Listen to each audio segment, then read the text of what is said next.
Debate വിത്ത് സ്മൃതി പരുത്തിക്കാട്. ജനം വിധിയെഴുതി കഴിഞ്ഞു. കണക്കുകൂട്ടലുകൾ തുടങ്ങി പാർട്ടികൾ. ബൂത്തുതല കണക്കെടുത്ത മൂന്നാം സർക്കാർ സ്വപ്നം കാണുന്നുണ്ട് LDF. പേരാവൂരിലുമുണ്ട് പ്രതീക്ഷ. നെയ്യാറ്റിൻകര, അരുവിക്കര, കാട്ടാക്കട, നേമം മണ്ഡലങ്ങളിലെ വിജയസാധ്യതയിൽ ആശങ്കയുമുണ്ട്. അമ്പലപ്പുഴയിൽ 2 കണക്കുണ്ട്. പീരുമേട്ടിൽ പേടിയുണ്ട്. ഉദുമയിൽ അടുതെറ്റിയേക്കാമെന്ന വിലയിരുത്തലുണ്ട്. ആറന്മുളയിൽ 7000 കണക്ക് കൂട്ടുന്ന ഭൂരിപക്ഷം. കോൺഗ്രസ് ആകട്ടെ നിയമവും അക്കൗണ്ടിലാണെന്ന് വിലയിരുത്തുന്നു. 85 സീറ്റുകൾ നേടി അധികാരത്തിൽ വരുമെന്ന് മുസ്ലിം ലീഗ് പറയുന്നു. ലീഗിന്റെ 21 സീറ്റുകൾ ഉറപ്പാണ്. ഇങ്ങനെ പാർട്ടികൾക്കെല്ലാം വ്യത്യസ്ത കണക്കുകളാണ്. അത് ജനം നൽകിയ കണക്കാകുമല്ലോ എന്നാണ് ഇനി അറിയേണ്ടത്. കണക്ക് പിഴച്ചതാർക്ക് എന്നതാണ് ചോദ്യം.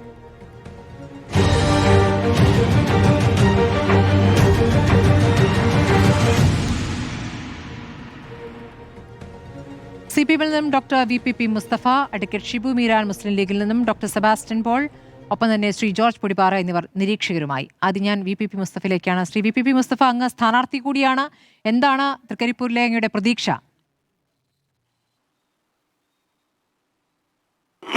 തൃക്കരിപ്പൂർ ഇടതുപക്ഷത്തിൻ്റെ ഒരു ശക്തമായ മണ്ഡലമായിട്ട് എല്ലാ കാലത്തും നിലനിന്നിട്ടുള്ളതാണ്. ഈ തെരഞ്ഞെടുപ്പിലും ആ വിജയം ആവർത്തിക്കാൻ വേണ്ടി കഴിയും. വലിയ നിലയിലുള്ള സ്വീകാര്യതയാണ് ഇടതുപക്ഷ ജനാധിപത്യ മുന്നണി എന്ന നിലയിലും സ്ഥാനാർത്ഥി എന്നുള്ള നിലയിലും ആ നാട്ടുകാരൻ കൂടിയായതുകൊണ്ട് ലഭിച്ചിട്ടുള്ളത്. ജനങ്ങളിൽ നിന്നുള്ള ഒരു പ്രതികരണം ആ നിലയിലാണ് ഉണ്ടായിട്ടുള്ളത്. അതുകൊണ്ട് തന്നെ വലിയ നിലയിൽ ഭൂരിപക്ഷത്തോടുകൂടി വിജയിച്ച് ഈ മണ്ഡലം ഇടതുപക്ഷത്തിൻ്റെ ഓരം തന്നെ ചേർന്ന് നിൽക്കും. അതിൽ വേറെ തർക്കമോ സംശയങ്ങളോ ആർക്കും ഉണ്ടാകുമെന്ന് തോന്നുന്നില്ല.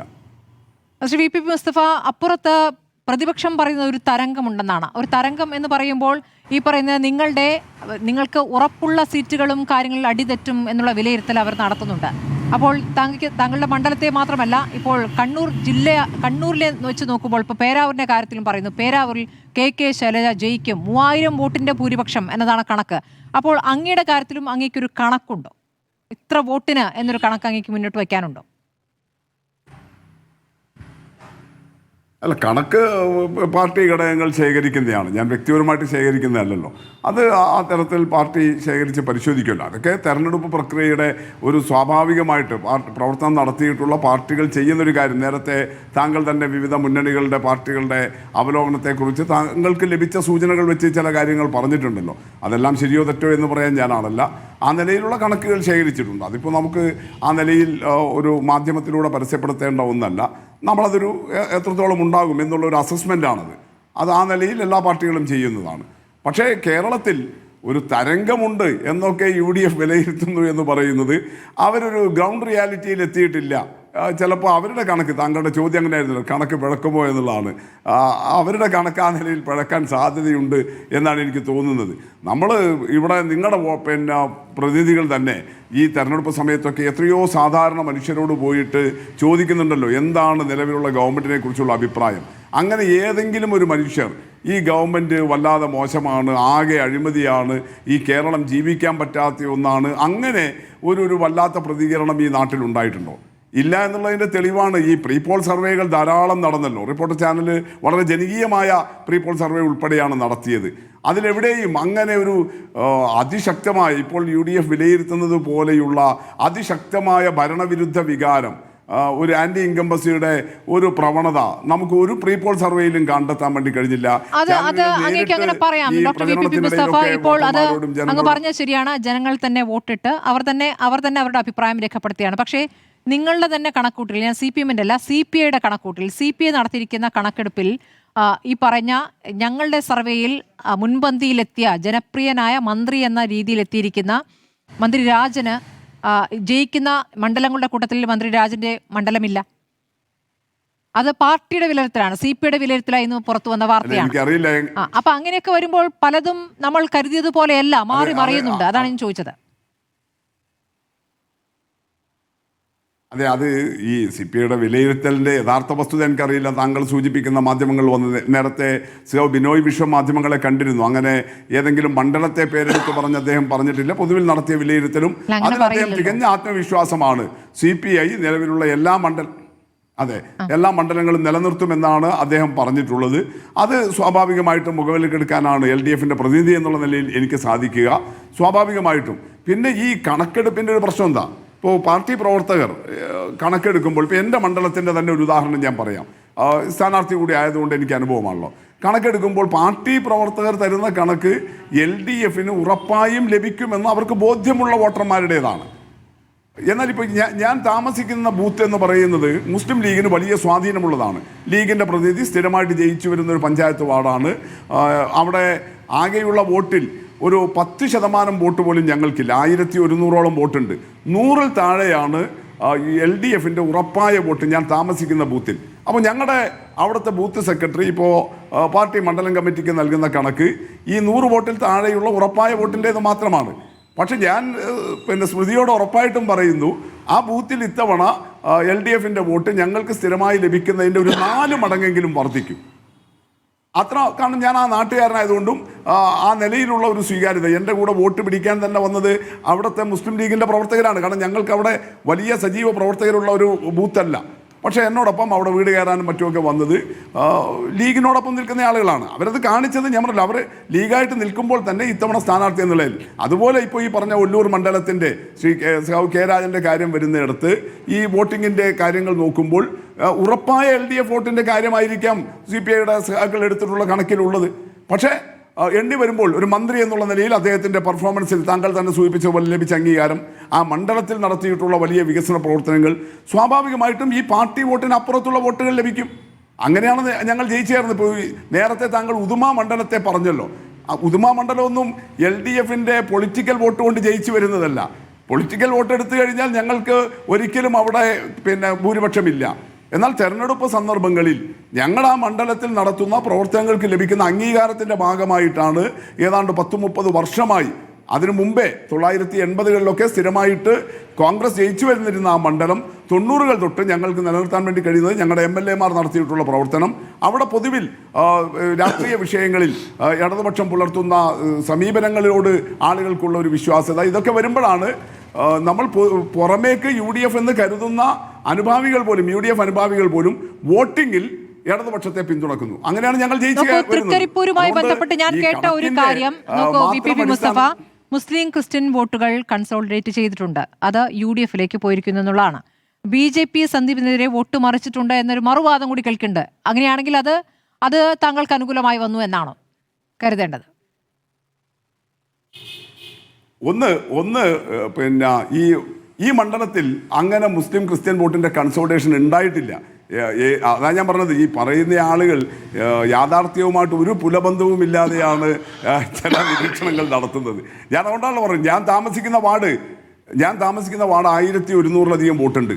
അതിൽ 55 വോട്ട് മാത്രമാണ് സ്മൃതി നോൺ മുസ്ലിം എന്ന് പറഞ്ഞിട്ടുള്ളത്. 55 വോട്ടേ ഉള്ളൂ നോൺ മുസ്ലിം, ബാക്കിയെല്ലാം. പക്ഷെ ആ ബൂത്തിലാണ് ഞാൻ പറയുന്നത് ഞങ്ങൾക്ക് ലഭിക്കുന്ന സ്ഥിരം പൊളിറ്റിക്കൽ വോട്ട് അത് 100-ൽ താഴെയാണ്. അതിന്റെ 4 മടങ്ങിൽ അധികം വോട്ട് ഇത്തവണ ഞങ്ങൾക്ക് ലഭിക്കും. ശരി. അപ്പൊ അതുപോലെയാണ് ഈ മണ്ഡലത്തിന്റെ തീരദേശമായ തൃക്കരിപ്പൂർ, പടന്ന, വലിയപറമ്പൊക്കെ ഉണ്ടായിരിക്കുന്നത്. ഈസ്റ്റേൺ ഏരിയ ആണ് ഇവിടുത്തെ ക്രിസ്ത്യൻ ഡോമിനേഷൻ ഉള്ള ഒരു പഞ്ചായത്ത് എന്ന് പറയുന്നത്. അവിടെ യഥാർത്ഥത്തിൽ കോൺഗ്രസിന്റെ ഒരു സ്വാധീന കേന്ദ്രമാണ്. കോൺഗ്രസ് 3 ഗ്രൂപ്പായി പിരിഞ്ഞിരിക്കുന്നു. നിങ്ങൾക്കറിയാലോ, അവിടെ നേരത്തെ DDF എന്ന് പറഞ്ഞിട്ടൊരു പ്രത്യേക വിഭാഗം തന്നെ കോൺഗ്രസിനകത്ത് ഒരു കഴിഞ്ഞതിൻ്റെ മുന്നിലെ അവിടെ പഞ്ചായത്ത് പിടിച്ചെടുക്കുന്ന അവസ്ഥ പോലും ഉണ്ടായല്ലോ, കോൺഗ്രസിന്റെ ഭരണം നഷ്ടപ്പെട്ടിട്ട്. ഈ DDF എന്ന് പറയുന്ന കോൺഗ്രസിലെ വിമത വിഭാഗം. അങ്ങനെയുള്ള ഒരു സ്ഥലത്ത് കോൺഗ്രസിന്റെ പ്രവർത്തനം എത്ര നടന്നിട്ടുണ്ട് എന്ന് യഥാർത്ഥത്തിൽ കാസർഗോട്ടെ താങ്കളുടെ റിപ്പോർട്ടറോട് അവിടെ പോയി അന്വേഷിക്കാൻ പറഞ്ഞാൽ കൃത്യമായിട്ട് ഒഴിവാക്കാൻ വേണ്ടി കഴിയും. അതാണ് മണ്ഡലങ്ങളുടെ അവസ്ഥ. അപ്പം എല്ലായിടത്തും അതാണ് സ്ഥിതി.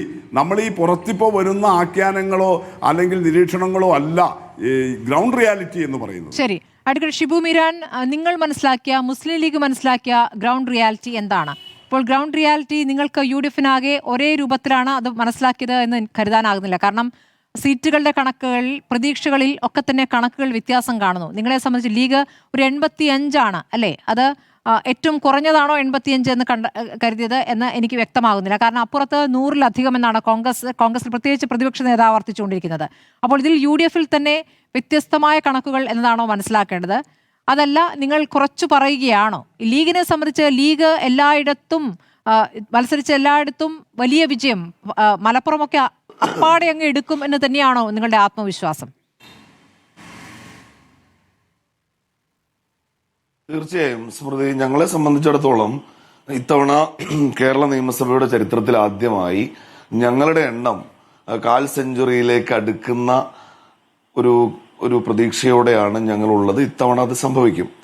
രണ്ടാമത്തേത്, ഈ ഞങ്ങളെപ്പോഴും പറയാറുള്ളത് ഞങ്ങളുടെ ഒരു സ്ട്രൈക്ക് റേറ്റ് ആണ്. കാരണം ഞങ്ങൾ മത്സരിക്കുന്ന സീറ്റുകൾ പലപ്പോഴും എണ്ണം കുറവായിരിക്കും. ലോക്സഭാ തെരഞ്ഞെടുപ്പിൽ ഈ രാജ്യത്ത് മത്സരിച്ച 3 സീറ്റും വിജയിച്ച് 100% സ്ട്രൈക്ക് റേറ്റ് ഉണ്ടാക്കിയവരാണ് ഞങ്ങളെ കൊണ്ടത് അസാധ്യമല്ല എന്ന് നിങ്ങളൊക്കെ ഒരുപക്ഷെ പറയുന്ന ഒരു തെരഞ്ഞെടുപ്പ് കൂടിയായിരിക്കും ഇത്. പിന്നെ രണ്ടാമത് സ്മൃതി, കാരണം അത് താഴെത്തട്ടിൽ നിന്ന് ഞങ്ങൾക്ക് വരുന്ന ഫീഡ്ബാക്കിൽ നിന്ന് ഈ പറയുന്ന CPM-നോടും കോൺഗ്രസിനോടും കിടപിടിക്കുന്ന ഒരു കേഡർ സിസ്റ്റം താഴെത്തട്ടിൽ സജീവമായി എണ്ണയിട്ട യന്ത്രം കണക്കെ ചലിപ്പിക്കുന്നവരാണ് ഞങ്ങൾ. ആ ഒരു ഫീഡ്ബാക്കിന്റെ അടിസ്ഥാനത്തിലാണ് ഞങ്ങളിത് പറയുന്നത്. സ്മൃതി, ഞങ്ങൾ മത്സരിക്കുന്ന മണ്ഡലങ്ങളിൽ മാത്രമല്ല, ഞങ്ങളുടെ മുന്നണി സ്ഥാനാർത്ഥികൾ മത്സരിച്ച ഇടങ്ങളിലും ഞങ്ങളുടെ ഇൻഡിവിജ്വൽ ആയ ഒരു അസസ്മെന്റ് ഉണ്ട്.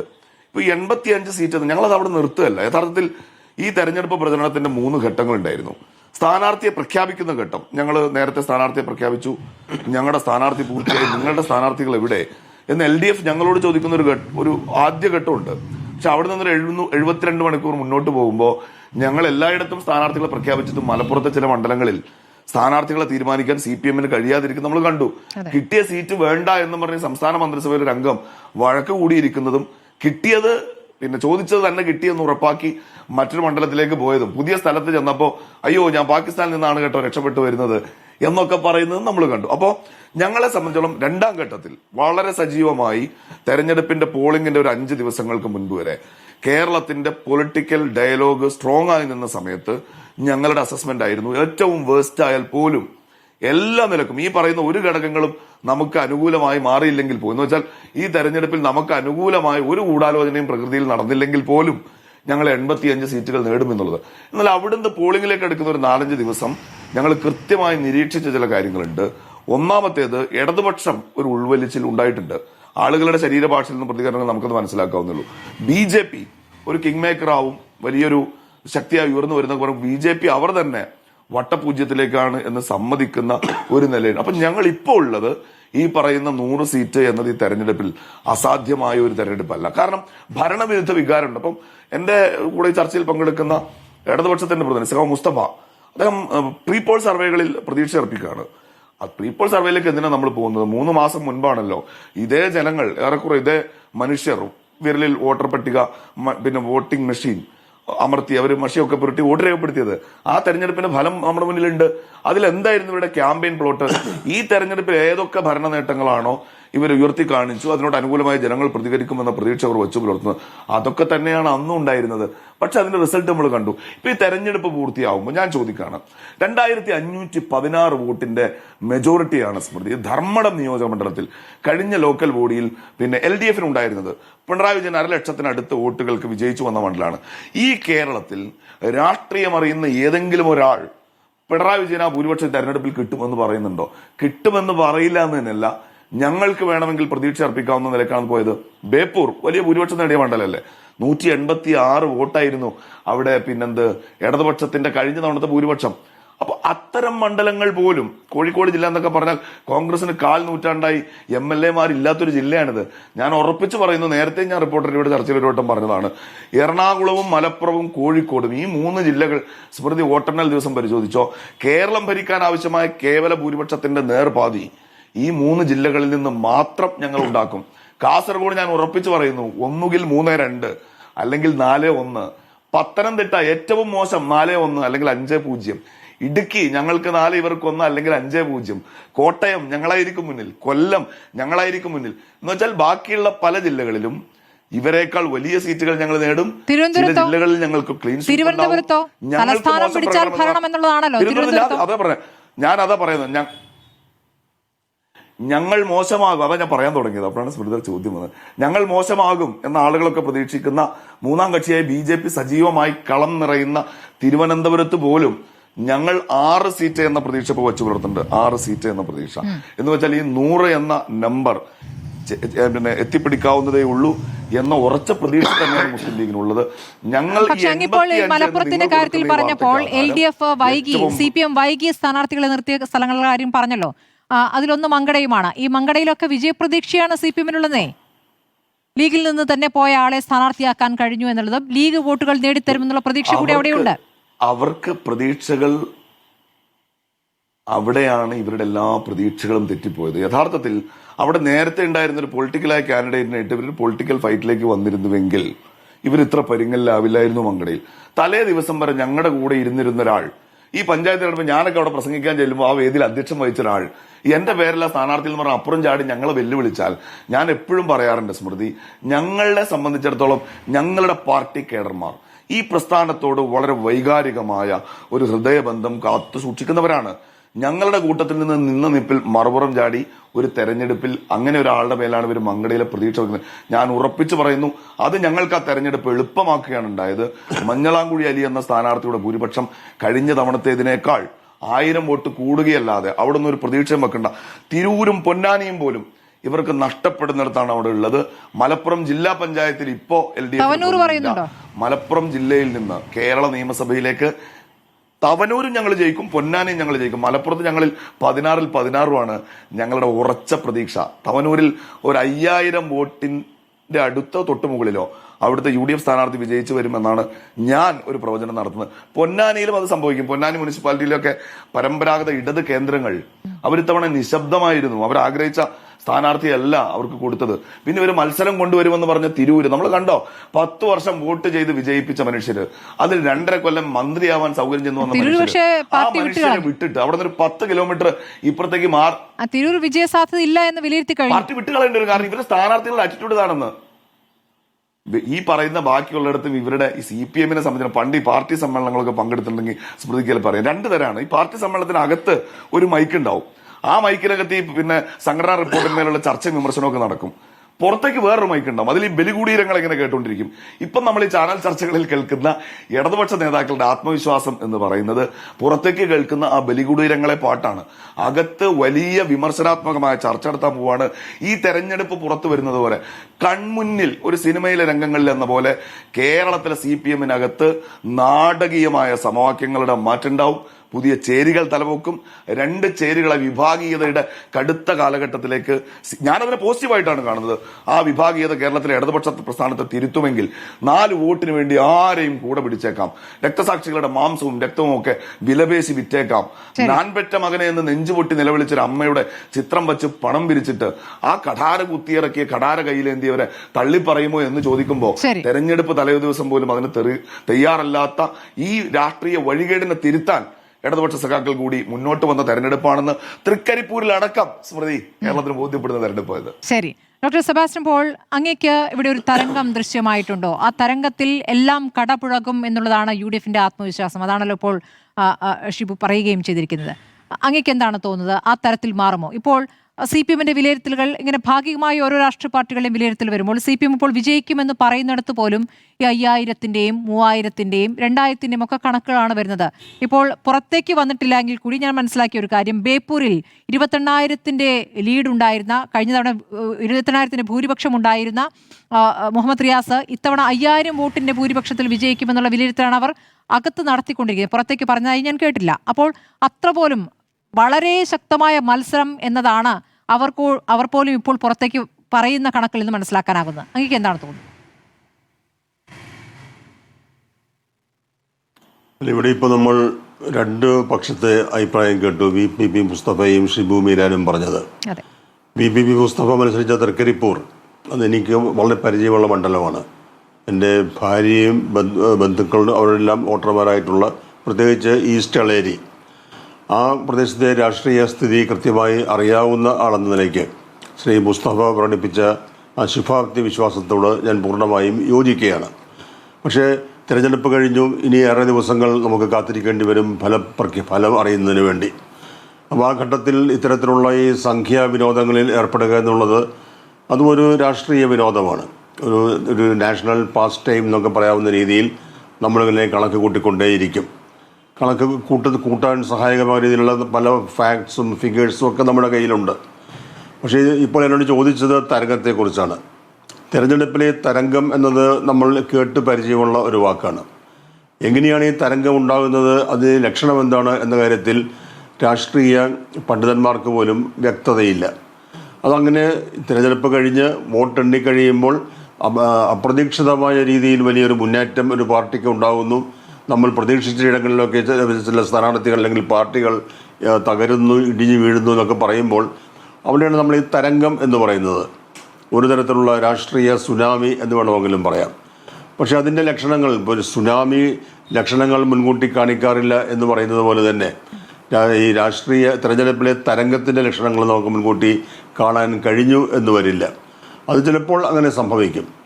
അത് എന്താണോ തരംഗം എന്ന വാക്കുകൊണ്ട് നമ്മൾ ഉദ്ദേശിക്കുന്നത്, അങ്ങനെ അതിനുള്ള ഒരു സൂചനയും എൻ്റെ രാഷ്ട്രീയ വീക്ഷണത്തിലും വിശകലനത്തിലും ഞാനിപ്പോൾ കേരളത്തിൽ കാണുന്നില്ല.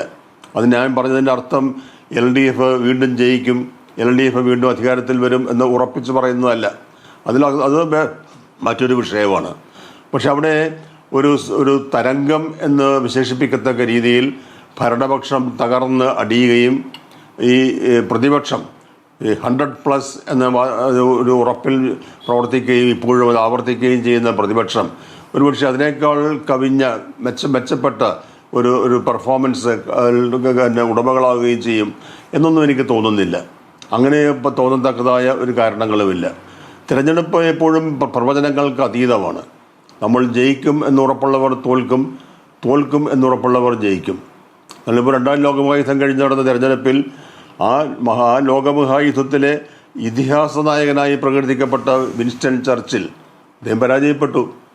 അത് ചരിത്രത്തിന് ഇപ്പോഴും ഒരു അത്ഭുതമാണ്, വിസ്മയമാണ് ആ പരാജയം എങ്ങനെ സംഭവിച്ചു എന്നുള്ളത്. ഇവിടെ ഇപ്പോൾ മന്ത്രി കെ രാജൻ്റെ പേര് പരാമർശിച്ചു. കെ രാജൻ്റെ വിജയത്തിൽ അദ്ദേഹത്തിൻ്റെ പാർട്ടിക്ക് ഉറപ്പില്ല എന്ന് കേൾക്കുമ്പോൾ അവിടെയും ആ അത്ഭുതം എനിക്കുണ്ടാകുന്നുണ്ട്. കാരണം ഈ മന്ത്രിസഭയിലെ ഏറ്റവും മികച്ച പെർഫോമൻസിന് ഉടമകളായ മന്ത്രിമാർ ആര് എന്ന് ചോദിച്ചാൽ ആദ്യം പറയാവുന്ന ഒരു പേര് കെ രാജൻ്റേത് തന്നെയാണ്. പക്ഷെ എന്തുകൊണ്ട് ഈ കേട്ടത് ശരിയാണെങ്കിൽ, ആ നിഗമനം ശരിയാണെങ്കിൽ എന്തുകൊണ്ട് അങ്ങനെ സംഭവിച്ചു എന്ന് ചോദിച്ചാൽ അത് ഞങ്ങൾ രാഷ്ട്രീയം പഠിക്കുന്നവർക്ക് പോലും പൂർണ്ണ വ്യക്തമായി ഉത്തരം നൽകാൻ കഴിയാത്ത അവസ്ഥയുണ്ട്. അതുകൊണ്ട് എനിക്ക് തോന്നുന്നു പാർട്ടികൾക്ക് ആത്മാർത്ഥതയുണ്ടെങ്കിൽ സത്യസന്ധതയോടെ കണക്കുകൾ ശേഖരിക്കുമെങ്കിൽ അവർക്ക് ഇതിനെല്ലാം ഉത്തരം പറയാൻ കഴിയും. ഉറപ്പുള്ള സീറ്റുകളിൽ വരുന്നില്ല ഒല്ലൂരും ചടയമംഗലവും എന്നുള്ളതാണ്. രണ്ട് മന്ത്രിമാരുടെ സ്ഥലങ്ങൾ ഉറപ്പുള്ള സീറ്റുകളിൽ വരുന്നില്ല. അതേസമയം സാധ്യതാ പട്ടികയിൽ അത് വരുന്നുണ്ട്. സാധ്യതയിൽ ആ മണ്ഡലം വരുകയും ചെയ്യുന്നുണ്ട്. അതെ, നമ്മൾ ഈ 2 മന്ത്രിമാരെ എഴുതി തള്ളുകയല്ല. ഞാൻ അങ്ങനെ ഒരു നിലപാട് സ്വീകരിക്കുന്നുമില്ല. പക്ഷെ എന്തുകൊണ്ട് അങ്ങനെ ഒരു സന്ദേഹത്തിൻ്റെ അവസ്ഥയിൽ ആ 2 മന്ത്രിമാരും എത്തിച്ചേർന്നു, അങ്ങനെ പറയേണ്ടി വരുന്നു എന്നുള്ളത് അത് നമ്മൾ ആലോചിക്കേണ്ട വിഷയമാണ്. അവർ തോറ്റുപോകുമെന്ന് ഞാൻ പറയുന്നില്ല, അവർ ജയിക്കും എന്നതിനാണ് ഞാൻ കരുതുന്നത്. പക്ഷേ അപ്പോഴും ഈ ചോദ്യമുണ്ട്. അപ്പം നമ്മൾ ഈ കണക്ക് കൂട്ടുമ്പോൾ ലഭ്യമായ സംഖ്യകളുടെ അടിസ്ഥാനത്തിൽ ചില കണക്കുകൾ കൂട്ടുകയും നിഗമനങ്ങളിൽ എത്തിച്ചേരുകയും ചെയ്യുമ്പോൾ അത് പൂർണ്ണമായും ശരിയായിക്കൊള്ളണമെന്നില്ല എന്ന് സൂചിപ്പിക്കുന്നതിന് വേണ്ടിയാണ് ഞാനത് പറഞ്ഞത്. ശ്രീ ജോർജ് പൊടിപ്പാറ, തരംഗം ദർശിക്കാനാകുന്നുണ്ടോ എന്ന് ചോദിക്കുമ്പോൾ അങ്ങനെയൊന്നും കാണുന്നില്ല എന്ന് പറയുമ്പോഴും നമ്മൾ തദ്ദേശ തെരഞ്ഞെടുപ്പിലും അങ്ങനെ ഒരു തരംഗമൊന്നും കണ്ടിരുന്നില്ലല്ലോ. ഇപ്പോൾ UDFന്റെ ആത്മവിശ്വാസം എന്നുള്ളത് വിജയിച്ച സമയത്തൊക്കെ അവരെ പിന്തുണച്ച ഘടകങ്ങളെല്ലാം ഇപ്പോഴും പിന്തുണയ്ക്കുന്നുണ്ട് എന്നുള്ളതാണ് അവരുടെ ആത്മവിശ്വാസം. അതാണ് ഈ വലിയ കണക്കുകളിലേക്ക് അവർ എത്തുകയും ചെയ്യുന്നത്. അങ്ങ് ഈ തെരഞ്ഞെടുപ്പാനന്തരം കാര്യങ്ങളെ എങ്ങനെയാണ് വിലയിരുത്തുന്നത്? നേതാക്കൾ നടത്തുന്ന പ്രതികരണങ്ങൾ ചില സമയത്തെ വിശ്വാസക്കുറവ് പ്രകടമാക്കുന്നുണ്ടോ, ആത്മവിശ്വാസക്കുറവ് പ്രകടമാക്കുന്നുണ്ടോ? അങ്ങനെയെങ്കിൽ അത് ഏത് ഭാഗത്തു നിന്നാണ് അങ്ങേക്ക് കാണാനാകുന്നത്?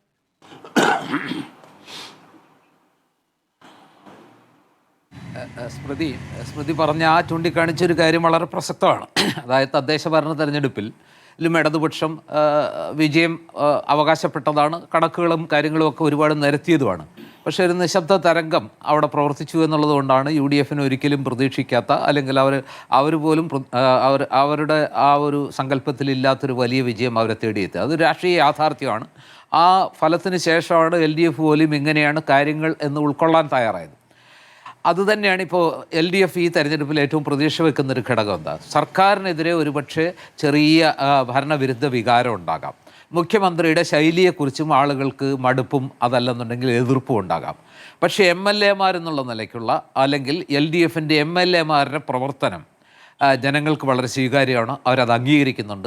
അതുകൊണ്ട് അവരുടെ പെർഫോമൻസിൻ്റെയും അവരുടെ ജനകീയതയുടെയും മണ്ഡലത്തിൽ അവർ കൊണ്ടുവന്ന വികസന പ്രവർത്തനങ്ങളുടെയും അടിസ്ഥാനത്തിൽ ജനങ്ങൾ വോട്ട് ചെയ്യും. ആ വോട്ടിംഗ് ഇടതുപക്ഷത്തിന് അനുകൂലമായിരിക്കും എന്നുള്ളതാണ് അവർ മുന്നോട്ട് വെക്കുന്ന ഏറ്റവും പ്രധാനപ്പെട്ട വാദം.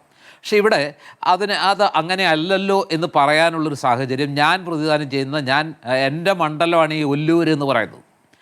ആ ഒല്ലൂർ നിയോജക മണ്ഡലത്തിലെ പാണഞ്ചേരി പഞ്ചായത്തിലാണ് എൻ്റെ വീട്. ഞാൻ അവിടുത്തെ വോട്ടറാണ്. ഞാൻ അവിടെയാണ് വോട്ട് ചെയ്തത്. PG ഗവൺമെൻറ് സ്കൂളിലാണ് ഞാൻ വോട്ട് ചെയ്തത്. അപ്പോൾ ഇവിടെ ഇപ്പോൾ ഏറ്റവും ഒടുവിൽ പുറത്തു വന്ന CPIയുടെ ആ മണ്ഡലത്തെക്കുറിച്ച് പരാമർശങ്ങൾ സെബാസ്റ്റ്യൻ പോൾ സാർ അടക്കം പല കാര്യങ്ങൾ പറഞ്ഞതുകൊണ്ടാണ് ഞാനിത് പറയുന്നത്. അത് വേറൊരു കാര്യത്തിനു കൂടി എനിക്ക് ഉപയോഗിക്കാൻ തോന്നുന്നത് കൊണ്ട് കൂടിയാണ് ആ മണ്ഡലത്തിൻ്റെ കാര്യം ഞാൻ ഏറ്റെടുക്കുന്നത്. അതായത് എല്ലാ പ്രീ പോൾ സർവേകളിലും ഒരു സംശയമില്ലാതെ രാജൻ എന്ന് പറയുന്ന മന്ത്രിസഭയിൽ ഏറ്റവും മികച്ച പ്രകടനം കാഴ്ചവെച്ചയാൾ, ഒരുപക്ഷെ സർവേകളിൽ ഏറ്റവും കൂടുതൽ പോയിന്റ് പ്രകടനത്തിൻ്റെ അടിസ്ഥാനത്തിൽ നേടിയ ഒരു വ്യക്തിയാണ് രാജൻ. അങ്ങനെയുള്ള ഒരാളുടെ കാര്യത്തിൽ ഇപ്പോൾ CPI പറയുന്നത് അവരുടെ ഉറപ്പുള്ള 10 മണ്ഡലങ്ങളിൽ ഈ ഒല്ലൂരും ഉൾപ്പെടുന്നില്ല. ചടയമംഗലം ചിഞ്ചുറാണിയുടെ മണ്ഡലം ഉൾപ്പെടുന്നില്ല. അത് മാറ്റി നിർത്താം. ഞാൻ ഒല്ലൂരിലേക്ക് സ്പെസിഫിക് ആയിട്ട് പറയുകയാണ്. എന്തുകൊണ്ടാണ് അങ്ങനെ പറയേണ്ടി വരുന്നത് എന്ന ചോദ്യത്തിന് ഒല്ലൂക്കാരനായ അല്ലെങ്കിൽ ആ മണ്ഡലത്തിൽപ്പെട്ട എനിക്കതിൽ വലിയ അത്ഭുതം തോന്നുന്നില്ല. കാരണം എന്താണെന്ന് വെച്ചാൽ ഒല്ലൂരിലെ ഏറ്റവും ഒടുവിലത്തെ ഫലം കഴിഞ്ഞ നിയമസഭാ തെരഞ്ഞെടുപ്പിൽ 21,000 വോട്ടിന് ശ്രീ രാജൻ ജയിച്ച മണ്ഡലമാണത്. പക്ഷേ അതിനുശേഷം നടന്ന ലോക്സഭാ തെരഞ്ഞെടുപ്പിൽ ഈ 21,000 വോട്ടിൻ്റെ ലീഡുള്ള മണ്ഡലത്തിൽ BJPയുടെ സുരേഷ് ഗോപിയാണ് ലീഡെടുത്തത്. BJPക്കാണ് ആ മണ്ഡലത്തിൽ ലീഡ് കിട്ടിയത്. അപ്പോൾ ആ 21,000 വോട്ടിൻ്റെ ലീഡിനെ അന്നേ മറികടന്നിട്ടുണ്ട്. പക്ഷേ എന്ന് കരുതി BJPക്ക് ആ പ്രകടനം ഇക്കുറി ആവർത്തിക്കാൻ കഴിയില്ല എന്നെനിക്ക് ഉറപ്പുണ്ട്. അത് സംഭവിക്കുകയില്ല. പക്ഷേ പ്രശ്നം എന്താണെന്ന് വെച്ചാൽ ഏറ്റവും ഒടുവിൽ നടന്ന തദ്ദേശ തെരഞ്ഞെടുപ്പിൽ സ്മൃതി ആ കണക്കുകൾ പരിശോധിക്കുമ്പോൾ മൊത്തം 4 പഞ്ചായത്തുകളാണ് ഈ മണ്ഡലത്തിലുള്ളത്, ഒല്ലൂർ മണ്ഡലത്തിൽ. അതിൽ പാണഞ്ചേരി, പുത്തൂർ പഞ്ചായത്തുകൾ UDFും മാടക്കത്തറ, നടത്തറ പഞ്ചായത്തുകൾ LDFും വിജയിച്ചു. പക്ഷേ അവിടെ അല്ല പ്രശ്നം കിടക്കുന്നത്. ഈ മണ്ഡലത്തിൻ്റെ ബാക്കിയൊരു ഭാഗം എന്ന് പറയുന്നത് ഒരു 16 തൃശ്ശൂർ കോർപ്പറേഷൻ ഡിവിഷനുകളാണ്. എന്ന് പറഞ്ഞാൽ പഴയ ഒല്ലൂർ പഞ്ചായത്ത് ഉൾപ്പെടുന്ന മേഖല. ഈ 16 കോർപ്പറേഷൻ ഡിവിഷനുകളിൽ UDF 11 ജയിച്ചു. കാരണം അതിൽ ഒരു കോർപ്പറേഷൻ ഡിവിഷൻ പകുതി ഈ പറഞ്ഞ തൃശ്ശൂർ മണ്ഡലത്തിൽ പെടുന്നതാണ്. അപ്പോൾ 11 സ്ഥലത്ത് UDF ജയിച്ചു, ഒരു സ്ഥലത്ത് NDA ജയിച്ചു, ബാക്കി 4 സ്ഥലത്താണ് LDF ജയിച്ചിരിക്കുന്നത്. മാത്രമല്ല ഈ UDF ജയിച്ച 2 കോർപ്പറേഷൻ ഡിവിഷനുകളിൽ 2ഇടത്ത് UDFൻ്റെ വിമതന്മാരാണ് ജയിച്ചത്. ഇതാണ് അവിടുത്തെ രാഷ്ട്രീയ ചിത്രം. അത് വെച്ച് നോക്കും. മാത്രമല്ല രാജൻ എന്ന് പറയുന്ന മന്ത്രി ഭയങ്കര വലിയ പെർഫോമൻസാണ് നടത്തിയത്. അദ്ദേഹത്തിനെതിരെ നെഗറ്റീവില്ല, നല്ല അഭിപ്രായമാണ്. സ്റ്റേറ്റ് വൈഡായിട്ട് ഒരു പാൻ കേരള പ്രതിച്ഛായയുണ്ട്, ആക്സെപ്റ്റൻസ് ഉണ്ട്. ഇതെല്ലാം ഞാൻ അംഗീകരിക്കുന്നു. പക്ഷേ അദ്ദേഹത്തിനെതിരെ മത്സരിക്കുന്ന UDF സ്ഥാനാർത്ഥിയും ഇതേപോലെ ഒരു വല്ലാത്ത പ്രതിച്ഛായ ഉള്ള ആളാണ്. Advocate Shaji J Kodankandath. ചില്ലറക്കാരനല്ല അദ്ദേഹം അധികാരത്തിന് പുറത്തായിട്ട് നിയമ പോരാട്ടത്തിലൂടെ കേരളത്തിൻ്റെ ശ്രദ്ധ മുഴുവൻ തന്നിലേക്ക് ആകർഷിച്ചൊരു വ്യക്തിയാണ്. ടോൾ പിരിവിനെതിരെ അദ്ദേഹം നടത്തിയ പോരാട്ടം ഏതാണ്ട് 73 ദിവസം ഇന്ത്യയിലെ ഈ പറഞ്ഞ ആ ടോളിൽ പിരിവ് നിർത്തേണ്ടി വന്നു. സുപ്രീം കോടതി വരെ പോയിട്ടാണ് ടോൾ കമ്പനിക്ക് ഒടുവിൽ 73 ദിവസത്തിന് ശേഷം സുപ്രീം കോടതി പോലും നിഷ്കർഷിച്ച വ്യവസ്ഥകളൊക്കെ പാലിച്ചതിന് ശേഷം വേണ്ടി വന്നു ടോൾ പിരിവ് പുനരാരംഭിക്കാൻ. അതുപോലെ വിമാനത്താവളത്തിലെ ചായ 20 രൂപ 50 രൂപയും ചാർജ് ചെയ്തത് അദ്ദേഹം പോരാടിയത് 20 രൂപ 10 രൂപയ്ക്ക് അവിടെ ചെല്ലുന്നവർക്ക് ചായ കിട്ടാവുന്നൊരു സംവിധാനം ഉണ്ടാക്കി. മാത്രമല്ല ഒരുപാട് നിയമ പോരാട്ടങ്ങളിലൂടെ അദ്ദേഹം ഒത്തിരിയേറെ നേട്ടങ്ങൾ, അവിടെ അദ്ദേഹത്തിൻ്റെ പോരാട്ടത്തിൻ്റെ സാക്ഷിയായിട്ട് എൻ്റെ ഗ്രാമത്തിൽ, എൻ്റെ പഞ്ചായത്തിൽ, എൻ്റെ തൊട്ട് അടുത്തുള്ള വാർഡിൽ ഞങ്ങളുടെ പഞ്ചായത്തിൽ ഏറ്റവും വലിയ പാലം വന്നിട്ടുണ്ട്. കോടതി പാലം എന്നാണ് അതിന് പേര്. അങ്ങനെ ഒരുപാട് നിയമ പോരാട്ടം നടത്തി ജനകീയനായ ഒരു വ്യക്തിയാണ് ശ്രീ രാജൻ. വളരെ ജനകീയനാണ്. പക്ഷേ അദ്ദേഹത്തിൻ്റെ എതിരാളിയും വളരെ ജനകീയനാണ്. അപ്പോൾ ഈ പെർഫോമൻസ് കൊണ്ട് മാത്രം പലപ്പോഴും ജയം ഉറപ്പാക്കാൻ പറ്റില്ല. മറിച്ച് ഒരു രാഷ്ട്രീയമായിട്ടുള്ള ഒരു തരംഗമോ അല്ലെങ്കിൽ അത്തരത്തിലുള്ളൊരു വികാരമോ വന്നാൽ നിയമസഭാ തെരഞ്ഞെടുപ്പിൽ സ്വാഭാവികമായും പെർഫോമൻസ് ഒരു ഘടകമാകുമെങ്കിൽ പോലും ഏതാണ്ട് അതേ സ്റ്റേച്ചറുള്ള മറ്റൊരാൾ എതിരാളിയായി വന്നാൽ ആത്യന്തികമായിട്ട് രാഷ്ട്രീയ പോരാട്ടം തന്നെയാണ് നടക്കുക. അതിൽ രാഷ്ട്രീയ നേട്ടം അല്ലെങ്കിൽ രാഷ്ട്രീയമായിട്ടുള്ള ആ ഒരു അഡ്വാൻറ്റേജ് ആർക്കാണോ ആ പ്രസ്ഥാനം അല്ലെങ്കിൽ ആ സാഹചര്യം ഉണ്ടാകും എന്നുള്ളത്. അങ്ങനെയാണെങ്കിൽ ശ്രീ പൊടിപാറ നല്ല പ്രകടനം കാഴ്ചവെക്കുന്ന MLA-മാർ അല്ലെ, നല്ല പ്രകടനം കാഴ്ചവെക്കുന്ന MLA-മാർ ഭരണം വീണ്ടും നേടിത്തരും എന്നുള്ള ആത്മവിശ്വാസമാണല്ലോ ഇടതുപക്ഷം പ്രകടിപ്പിക്കുന്നത്. നല്ല ഭരണം കാഴ്ചവെച്ച MLA-യും മന്ത്രിയുമായ ആളെക്കുറിച്ച് പാർട്ടി തെരഞ്ഞെടുപ്പാനന്തരം നടത്തിയ വിലയിരുത്തൽ വരുമ്പോൾ അത് വേറൊരു രൂപത്തിലാണ് വരുന്നത്. അപ്പോൾ MLA-മാരുടെ പ്രകടനം എന്നതല്ലല്ലോ തരംഗത്തിൽ, അങ്ങനെയല്ലല്ലോ തരംഗത്തിൽ ഓരോ വ്യക്തികളും നടത്തുന്ന പ്രകടനമല്ലല്ലോ പ്രകടമാവുക. തരംഗമാണ് സംഭവിക്കുന്നതെന്ന് അങ്ങ് കരുതുന്നുണ്ടോ ഇപ്പോൾ? അതാണ് ഞാൻ പറഞ്ഞത്. ഒരു പരിധിവരെ യു ഡി എഫിന് അനുകൂലമായിട്ടുള്ള ഒരു യാഥാർത്ഥ്യമായിട്ടാണ് എനിക്ക് തോന്നുന്നത്. അതായത് മലബാറിലൊക്കെ അത് വളരെ കൃത്യമായി ദൃശ്യമാണ്. അതുകൊണ്ടാണ് ഇപ്പോൾ VPP മുസ്തഫയുടെ തൃക്കരിപ്പൂരിൽ പോലും പാർട്ടിയുടെ കണക്കിൽ 4900 വോട്ടാണ്, 26,000 വോട്ടിന് കഴിഞ്ഞ തെരഞ്ഞെടുപ്പിൽ ജയിച്ച മണ്ഡലമാണ്. ഇതിൻ്റെ തൊട്ടടുത്തുള്ള ഉദുമയിൽ 1900 വോട്ടിനെ ജയിക്കുകയുള്ളൂ എന്നാണ് അവരുടെ കണക്ക് പുറത്തു വരുന്നത്. എന്ന് വെച്ചാൽ അവർ ഉറച്ച വോട്ടുകൾ മാത്രമാണ് കണക്ക് കൂട്ടിയിട്ടുള്ളത് എന്നാണ് പറയുന്നത്. പക്ഷേ കുറേ കാലമായിട്ട് നമുക്ക് കാണാവുന്നൊരു കാഴ്ച CPM ഉപതെരഞ്ഞെടുപ്പുകളിലെല്ലാം കണക്ക് കൂട്ടിയിട്ട് ജയിക്കും എന്ന ആത്മവിശ്വാസം പ്രകടിപ്പിച്ചാണ്. ലോക്സഭാ തെരഞ്ഞെടുപ്പിലും അതേ കണക്കിൽ 5-6 സീറ്റ് 7 സീറ്റ് വരെയൊക്കെ അവർ പ്രതീക്ഷ പ്രകടിപ്പിച്ചാണ്. പക്ഷേ ആ കണക്കെല്ലാം 8 നിലയിൽ പൊട്ടുന്ന കാഴ്ച നമ്മൾ കണ്ടു. അപ്പോൾ സമീപകാലത്ത് CPM മുന്നോട്ട് വെക്കുന്ന കണക്കുകളിൽ പോലും ഈ തൃക്കരിപ്പൂരിൽ അദ്ദേഹത്തിന് വിജയാശംസ നേരുന്ന ഒരാൾ കൂടിയാണ്. എങ്കിൽ പോലും ആ 4900 എന്ന് പറയുന്ന ആ മണ്ഡലത്തിൻ്റെ പാരമ്പര്യവും ആ മണ്ഡലത്തിലെ CPMൻ്റെ സ്വാധീനവും വെച്ച് നോക്കുമ്പോൾ ആ 4900 ഒരു ചെറിയ സംഖ്യയാണ്, അല്ലെങ്കിൽ പോരാത്തൊരു സംഖ്യയാണ് എന്നുള്ള പക്ഷമാണ് ഞാൻ. ഉദുമയിൽ 1900 വോട്ടിൻ്റെ കാര്യം മാത്രമേ അവകാശപ്പെടുന്നുള്ളൂ. അപ്പോൾ സ്വാഭാവികമായിട്ടും കോഴിക്കോട് 4 സീറ്റ് ഓൾറെഡി LDF തന്നെ UDFന് കൊടുത്തു കഴിഞ്ഞു. അപ്പോൾ ഇങ്ങനെ നോക്കുമ്പോൾ മലബാറിൽ കൃത്യമായ ഒരു സൂചന നമുക്ക് കാണാൻ പറ്റുന്നുണ്ട്. അത് മധ്യ തിരുവിതാംകൂറിലേക്ക് വരുമ്പോൾ തൃശ്ശൂരിലും 3 സീറ്റ്, കഴിഞ്ഞ തവണ 1 സീറ്റ് UDFനുള്ളത് ഇത്തവണ 3 സീറ്റ് LDFൻ്റെ കണക്കിൽ തന്നെ കൊടുത്തു കഴിഞ്ഞു. 4 സീറ്റുകളിൽ അതിഭയങ്കരമായ മത്സരം നടക്കുമെന്ന് പറയുന്നു. പക്ഷേ LDF കുറച്ചുകൂടി ആത്മവിശ്വാസം പ്രകടിപ്പിക്കുന്ന ഒരു ജില്ലയായിട്ട് എനിക്ക് തോന്നുന്നത് ഡോക്ടർ സെബാസ്റ്റ്യൻ പോളൊക്കെ താമസിക്കുന്ന എറണാകുളത്താണ്. അവിടെ 6 സീറ്റ് വിജയിക്കും. കഴിഞ്ഞ തവണ 5 ഉണ്ടായിരുന്നുള്ളൂ, അതിൽ 6 സീറ്റാക്കി വർദ്ധിപ്പിക്കുക. അത് എത്രത്തോളം യുക്തിസഹമാണ് എന്നുള്ള കാര്യത്തിൽ എനിക്ക് സംശയമുണ്ട്. പക്ഷേ എങ്കിലും അത് അവരുടെ വാദം അംഗീകരിക്കണമെങ്കിൽ കുറച്ചുകൂടി അവർ ആത്മവിശ്വാസം പ്രകടിപ്പിക്കുന്ന ഒരു ജില്ല UDF ക്ലീൻ സ്വീപ്പ് നടത്തുമെന്ന് പറയുന്ന എറണാകുളം ആണ് എന്നുള്ളത് ഒരു പ്രത്യേകതയാണ്. ഇഞ്ചോടിഞ്ച് പോരാട്ടമാണ്, അങ്ങനെ പെട്ടെന്ന് ജയിച്ചു കയറാനാകില്ല എന്ന് മന്ത്രി P. രാജീവ് പോലും കരുതുന്നു എന്ന രൂപത്തിലേക്കാണ് ഏറ്റവും ഒടുവിലെ വിലയിരുത്തൽ വരുന്നത്. കരുതുന്നുണ്ട്.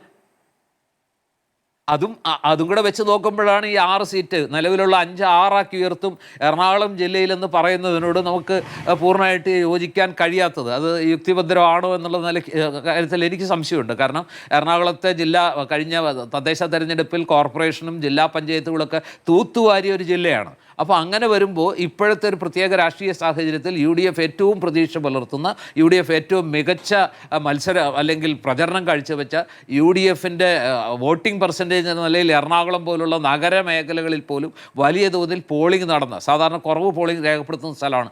അങ്ങനെയുള്ള മണ്ഡലങ്ങൾ കൂടി ഉൾപ്പെടുന്ന എറണാകുളത്ത് ഇത്രയും പോളിംഗ് നടന്നിട്ട് എനിക്ക് തോന്നുന്നില്ല ലോക്സഭാ തെരഞ്ഞെടുപ്പിലെ ഫലവും തദ്ദേശ തെരഞ്ഞെടുപ്പിലെ ഫലവും തരംഗമാഞ്ഞു വീശിയ 2021 നിയമസഭാ തെരഞ്ഞെടുപ്പ് മേധാവിത്വം ഒക്കെ വെച്ച് പരിഗണിക്കുമ്പോൾ അങ്ങനെ ഒരു അവകാശവാദം എത്ര കണ്ട് യുക്തിഭദ്രമാണ് എന്നെനിക്ക് ഉൾക്കൊള്ളാൻ പറ്റുന്നില്ല. 6 സീറ്റ് എന്ന് പറയുന്ന ഒരു അല്പം അതിശയോക്തിയെന്നോ അതിഭാവുകത്വമെന്നോ അല്ലെങ്കിൽ ഒരു ഓവർ എക്സ്പെക്ടേഷൻ എന്നോ വേണമെങ്കിൽ വിലയിരുത്താമെന്ന് എനിക്ക് തോന്നുന്നു. ഏതായാലും അവരുടെ കണക്കാണ്, ആ കണക്ക് വെച്ചിട്ട് അവർക്ക് അങ്ങനെ വിശ്വസിക്കാം. അപ്പോൾ സ്വാഭാവികമായിട്ടും ഒരു എഡ്ജ് UDFനുണ്ടാകും എന്നാണ് ഞാൻ കരുതുന്നത്. ശരി, ഞാൻ എറണാകുളം പറഞ്ഞത് കൊണ്ട് ഞാനൊന്ന് ശ്രീ സെബാസ്റ്റ്യൻ പോളിലേക്ക് കൂടി. ശ്രീ സെബാസ്റ്റ്യൻ പോൾ, എറണാകുളത്തെ കാഴ്ച ഇപ്പോൾ ക്ലീൻ സ്വീപ്പാകുന്ന ജില്ലകൾ, അതായത് 5 ജില്ലകൾ പൂർണ്ണമായും പിടിച്ചെടുക്കുമെന്ന് പ്രതിപക്ഷ നേതാവ് പറഞ്ഞതിൽ ഒന്ന് എറണാകുളമാണ്. പക്ഷേ ഈ കൊച്ചിയും കളമശ്ശേരിയും ഇഞ്ചോടിഞ്ചാണ് എന്ന് പറയുമ്പോൾ അങ്ങയുടെ ഒരു വിലയിരുത്തൽ എറണാകുളവുമായി ബന്ധപ്പെട്ട ഈ തെരഞ്ഞെടുപ്പിൽ എങ്ങനെയാണ്? അല്ല, തിരഞ്ഞെടുപ്പിൻ്റെ ആദ്യഘട്ടങ്ങളിലൊക്കെ എറണാകുളത്ത് LDFന് ഉണ്ടായിരുന്ന 5 സീറ്റ്, ആ 5ഉം നഷ്ടപ്പെട്ടേക്കാം എന്നൊരു പൊതുധാരണ ഉണ്ടായിരുന്നു. പക്ഷെ അവിടെ നിന്ന് വളരെ വേഗത്തിൽ വളരെ ആയാസപ്പെട്ട് തന്നെ ഒരു സ്ഥിതി മെച്ചപ്പെടുത്താൻ LDFന് കഴിഞ്ഞിട്ടുണ്ട്. ഇപ്പോൾ 6 സീറ്റ് ആണ് ഇപ്പോൾ പാർട്ടിയുടെ ഒരു പ്രതീക്ഷ. 6 സീറ്റ് എന്ന് പറയുമ്പോൾ നേരത്തെ ഉണ്ടായിരുന്ന 5 നിലനിർത്തുകയും അതിന് പുറമെ ഒന്നുകൂടി പിടിക്കുകയും വേണം. ആ ഒന്നുകൂടി പിടിക്കും എന്ന് പറയുന്ന മണ്ഡലം തൃപ്പൂണിത്തുറയാണ്. അതിനോട് എനിക്കും യോജിപ്പുണ്ട്. ഒരുപക്ഷെ തൃപ്പൂണിത്തുറ ഇന്നത്തെ സവിശേഷമായ സാഹചര്യങ്ങളിൽ ഇടതുപക്ഷ സ്ഥാനാർത്ഥി ജയിക്കുന്നതിനുള്ള സാധ്യത ഞാൻ കാണുന്നുണ്ട്. പക്ഷെ അപ്പോഴും സ്ഥിതി മെച്ചപ്പെടുത്തി 6 ആക്കണമെങ്കിൽ നിലവിലുണ്ടായിരുന്ന 5 ആവർത്തിക്കേണ്ടി വരും. അത് അതേപടി ആവർത്തിക്കാൻ കഴിയുമോ എന്ന കാര്യത്തിൽ തിരഞ്ഞെടുപ്പിന് ശേഷമുള്ള കാര്യങ്ങളൊക്കെ കേൾക്കുകയും വിലയിരുത്തുകയും ചെയ്യുമ്പോൾ എനിക്കും സംശയമുണ്ട്. ഈ തൃപ്പൂണിത്തുറയുടെ കാര്യത്തിൽ ഈ ഡീലുണ്ട് എന്ന് കോൺഗ്രസ് ഉന്നയിച്ച ഒരിടം ഈ തൃപ്പൂണിത്തുറയാണ്. അവിടെ BJP തദ്ദേശ തെരഞ്ഞെടുപ്പിൽ നല്ല നേട്ടമുണ്ടാക്കിയിട്ടും അവിടെ 2020 സ്ഥാനാർത്ഥി നിർത്തുകയാണല്ലോ ചെയ്തത്. അപ്പോൾ അതുകൂടി കണക്ക് കൂട്ടുമ്പോൾ അങ്ങ് എങ്ങനെയാണ് കാണുന്നത്? ഈ ഡീൽ എന്നത് പല മണ്ഡലങ്ങളെ കുറിച്ചും നമ്മൾ കേട്ടു. പക്ഷേ വോട്ട് ചെയ്യാൻ പോളിംഗ് ബൂത്തിലേക്ക് പോകുന്ന വോട്ടർമാർ, പ്രത്യേകിച്ച് സാധാരണക്കാർ, അതിനും പ്രത്യേകിച്ച് സ്ത്രീകൾ, അവർ ഇതൊക്കെ കേട്ട് ഡീൽ ഉണ്ടോ ഇല്ലയോ എന്നൊക്കെ പരിശോധിച്ചാണ് വോട്ട് ചെയ്യുന്നത് എന്ന കാര്യത്തിൽ എനിക്ക് സംശയമുണ്ട്. തൃപ്പൂണിത്തുറയിൽ പല ഘടകങ്ങളും ഒത്തുവന്നു. വൈപ്പിനിൽ നിന്ന് ജയിച്ചു വന്ന KN ഉണ്ണികൃഷ്ണൻ നേരത്തെയും പാർട്ടി ഭാരവാഹിയായിരുന്നു പല തലങ്ങളിൽ. അദ്ദേഹത്തിന് പരിചയമുള്ള മണ്ഡലമാണ് തൃപ്പൂണിത്തുറ. അവിടെ നന്നായി പെർഫോം ചെയ്യുന്നതിനും പ്രചാരണം നടത്തുന്നതിനും ഒടുവിൽ ജയസാധ്യത ഉറപ്പായി പറയിപ്പിക്കുന്നതിനുമുള്ള സാഹചര്യം ഉണ്ടായിട്ടുണ്ട്. അപ്പുറത്ത് പലതും സംശയാസ്പദമായ പലതും സംഭവിച്ചിട്ടുണ്ട്. തൃപ്പൂണിത്തുറ എന്ന മണ്ഡലത്തെ NDA കാണേണ്ടത് ഇങ്ങനെയായിരുന്നില്ല. അവിടെ എന്തൊക്കെയോ സംഭവിച്ചു. ഒരു സംശയാസ്പദമായ നിലയിലാണ് അവർ ഈ തെരഞ്ഞെടുപ്പിനെ കണ്ടത്. എങ്ങനെയൊക്കെയാണെങ്കിലും വോട്ടിംഗ് ദിനത്തോട് അടുത്തപ്പോഴും അതിനുശേഷവും തൃപ്പൂണിത്തുറ ഇടതുപക്ഷം ജയിക്കും എന്നൊരു പൊതുധാരണ ഇവിടെ രൂപപ്പെട്ടു വന്നിട്ടുണ്ട്. ശരി, LDF ഭരിച്ചിരുന്ന നഗരസഭയൊക്കെ BJP പിടിച്ചെടുത്തതിൽ ഈ തൃപ്പൂണിത്തുറയും വരുന്നുണ്ട് എന്നുള്ളതാണ്. ശ്രീ ഷിബു മീരാൻ, ഒന്ന് കളമശ്ശേരിയുടെ ചരിത്രം നോക്കുമ്പോൾ കളമശ്ശേരിയിൽ 2011-ലും 2016-ലും ഒക്കെ ഇബ്രാഹിം കുഞ്ഞ് വലിയ ഭൂരിപക്ഷത്തിൽ വിജയിച്ച ഇടമാണ്. പക്ഷേ 2021 ആകുമ്പോഴേക്കും അവിടെ പാലാരിവട്ടം പാലം അഴിമതിയൊക്കെ വളരെ ശക്തമായി വരികയും അദ്ദേഹത്തിൻ്റെ മകൻ ഇപ്പോഴത്തെ സ്ഥാനാർത്ഥി അന്ന് പരാജയപ്പെടുകയായിരുന്നു. P. രാജു നല്ല ഭൂരിപക്ഷത്തിൽ ജയിക്കുന്നു. അപ്പോൾ 2016 നോക്കുകയാണെങ്കിൽ അവിടെ BDJS തന്നെയാണ് എതിരാളിയായി വരുന്നത്. BDJS മത്സരിക്കുമ്പോൾ BJP അല്ല, BDJS മത്സരിക്കുമ്പോൾ 24,000 വോട്ട് BDJS നേടുന്നുണ്ട്. ഈ തവണത്തെ തെരഞ്ഞെടുപ്പിൽ നിങ്ങൾക്ക് പ്രതീക്ഷ നൽകുന്ന കാര്യങ്ങൾ എന്താണ്? ഒന്ന്, ഈ പാലാരിവട്ടം തന്നെ 6 വർഷം കഴിഞ്ഞൊരു വലിയ പ്രചരണ വിഷയമായിരുന്നു. ഇതുവരെ ആ കേസിൽ ഒരു ചാർജ് ഷീറ്റ് പോലും കൊടുത്തിട്ടില്ല. അതൊരു ഗൂഢാലോചനയുടെ ഭാഗമായിരുന്നു എന്ന് ഞങ്ങൾ കമ്മ്യൂണിക്കേറ്റ് ചെയ്തിട്ടുണ്ട്. രണ്ടാമത്തേത്, ഇപ്പൊ നമ്മൾ കേരളത്തിന്റെ ഒരു പൊതുമണ്ഡലം നിരീക്ഷിക്കുമ്പോൾ യഥാർത്ഥത്തിൽ നമ്മൾ കാണുന്നത് അവിടെ ഇപ്പോൾ MLA ആയ കേരളത്തിന്റെ വ്യവസായ മന്ത്രി, അദ്ദേഹം ഈ ഗവൺമെന്റിന്റെ ഒരു മുഖം എന്ന നിലക്ക് നിൽക്കുകയും പല കാര്യങ്ങളെയും ഡിഫെൻഡ് ചെയ്യുകയും ചെയ്ത മന്ത്രിസഭയിലൊക്കെ രണ്ടാമൻ എന്നൊരു പരിവേഷമൊക്കെ പല സന്ദർഭങ്ങളിലും മാധ്യമങ്ങളൊക്കെ കൽപ്പിച്ചു കൊടുത്ത ഒരാൾ കൂടിയാണ്. പക്ഷെ അവിടെയാണ് ഈ MLA-മാരുടെ ജനപ്രതി എന്നൊക്കെ പറയുന്നത് എനിക്ക് വ്യത്യസ്ത അഭിപ്രായമുള്ളത്. ലോക്കലി ഒട്ടും പോപ്പുലർ അല്ലാത്ത, ആ മണ്ഡലത്തിലെ ആളുകൾക്ക് അവൈലബിൾ അല്ലാത്ത ഒരാളായിരുന്നു P. രാജീവ് എന്ന MLA. മന്ത്രി എന്ന നിലക്ക് പോലും ഈ നടത്തുന്ന ഒരു PR പൊയ്ക്കാലിൽ ഏറി ഇങ്ങനെ മൂപ്പര് നിന്നപ്പോൾ തോന്നിയൊരു തലപ്പൊക്കം അല്ലാതെ ആ മണ്ഡലത്തിൽ വലിയ തലപ്പൊക്കമൊന്നും P. രാജീവിന് ഉണ്ടായിരുന്നില്ല. ഞങ്ങൾ കൃത്യമായി ജനങ്ങളോട് കമ്മ്യൂണിക്കേറ്റ് ചെയ്തിട്ടുണ്ട്. 5000-ൽ കുറയാത്ത ഭൂരിപക്ഷത്തിൽ ഞങ്ങൾ കളമശ്ശേരിയിൽ വിജയിച്ചു വരും. ഞാൻ എറണാകുളം ജില്ലക്കാരാണ്. MLA-മാരുടെ പോപ്പുലാരിറ്റി ഇപ്പോൾ ഒരു ഉദാഹരണം ഞാൻ പറയാം. ഇപ്പൊ കോതമംഗലം നിയോജകമണ്ഡലം ഞാൻ വോട്ട് ചെയ്ത മണ്ഡലമാണ്. അവിടുത്തെ MLA പോപ്പുലറാണ്, അയാൾക്ക് ജനങ്ങൾക്ക് അവൈലബിളുമാണ്. പൊടിപ്പാട് സാർ പറഞ്ഞ പോലെ തന്നെ ഈ എതിർ സ്ഥാനാർത്ഥിയായി വരുന്ന UDF-കാരനും പതിറ്റാണ്ടുകളായി ആ മണ്ഡലത്തിൽ വളരെ ഡീപ്പ് റൂട്ടഡ് ആയ ഒരാളാണ്. എന്നാൽ കഴിഞ്ഞ തവണ ഒരു മുഖാമുഖം നിന്നപ്പോൾ ഷിബു തെക്കുംപുറം പരാജയപ്പെട്ടു, ആന്റണി ജോൺ വിജയിച്ചു. എന്തുകൊണ്ടാണ്? കഴിഞ്ഞ തെരഞ്ഞെടുപ്പിലാണ് CPM-ന്റെ LDF-ന്റെ കയ്യിൽ അവരുടെ ഏറ്റവും മികച്ച ഒരു സോഷ്യൽ ക്യാപിറ്റൽ ഉണ്ടായിരുന്നത്. അത് പിണറായി വിജയൻ എന്ന മുഖ്യമന്ത്രിയും ആ മുഖ്യമന്ത്രി ഒരു ക്രൈസിസ് മാനേജർ എന്ന നിലക്ക് ഉണ്ടാക്കിയെടുത്തൊരു ഇമേജുമായിരുന്നു. ഇപ്പോൾ ആരും ആ മുഖ്യമന്ത്രിയെ കുറിച്ച് തെരഞ്ഞെടുപ്പിന്റെ പ്രചരണത്തിന്റെ അവസാന ഘട്ടമായപ്പോഴേക്കും മുഖ്യമന്ത്രി പിണറായി വിജയന്റെ ജനപ്രീതി എന്ന ഇവരുടെ ഏറ്റവും വലിയ സോഷ്യൽ ക്യാപിറ്റൽ ഇവർ കൈയൊഴിഞ്ഞു.